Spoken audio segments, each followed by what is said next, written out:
Joining me now, we do go to Tennessee Senator Marsha Blackburn. She's on the Senate Armed Services Committee.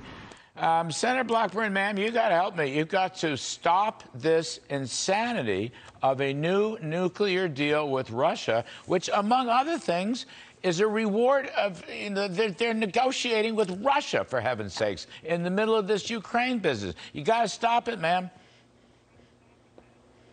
Yeah, you know, Larry, you have to think about this. Russia has invaded Ukraine. Russia has threatened to use nuclear weapons. The Biden administration didn't do what they should be doing to keep Russia in check and keep them out of Ukraine. And now the Biden administration has had some negotiators in Vienna, and they're trying to do a new Iran nuclear deal. And at the table, assisting with the negotiation, are the Russians.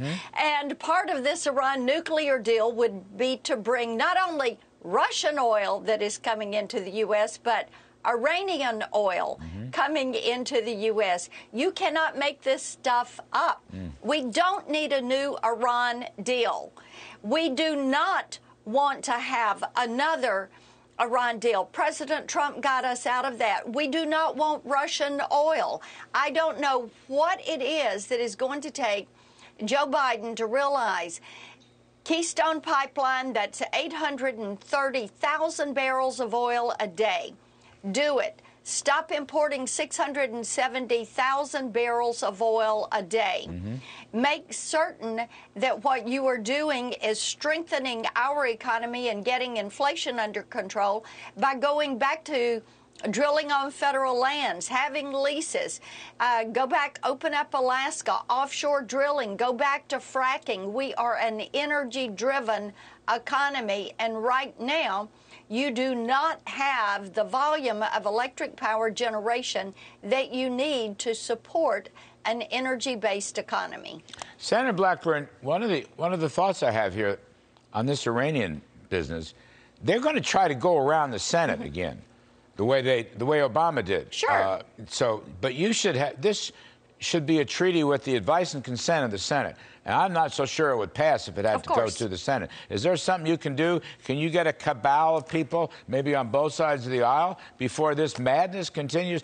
A deal right now with Iran and Russia would be madness. We've already done that. We've already done that. Tell us. And have sent the message loud and clear that we do not want anything that is going to even resemble that old Iran nuclear deal. Iran is trying to get a shortcut to a nuclear weapon. We know that. We know that Russia, China, Iran, North Korea, that is your new axis of evil.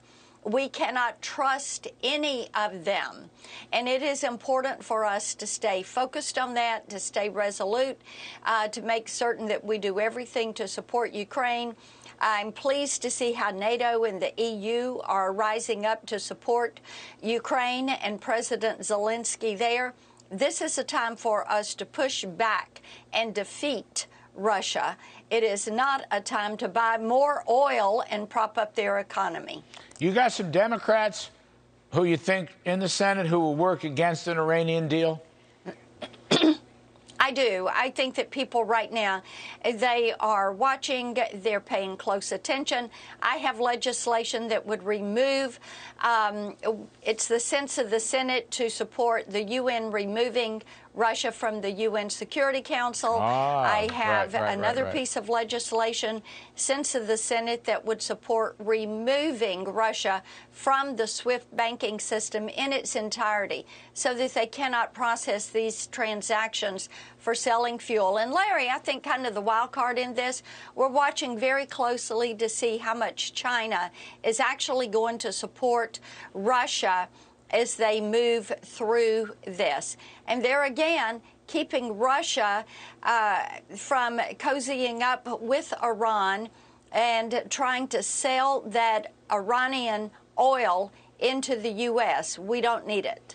We sure don't. Can I just raise one more quickly, ma'am, on this warmed over regurgitation State of the Union message from Biden, and it's just Build Back broke all over again, and it's not going to get through. But can we get, I mean, whatever the details of what Rick Scott is putting together, I mean, the idea of having a Republican alternative with a little bit of a vision, you know, for fiscal sanity and lower taxes and regulations doesn't strike me as a very bad idea. What do you think? Well, Larry, as you are well aware, for years I have proposed that we do zero-based budgeting instead of baseline budgeting, that we do a freeze on federal employment, and that we do 5% across-the-board spending cuts, because that is how you begin to rein in spending. And you can make those cuts to everything but defense, and of course you have your Medicare program, your Social Security program.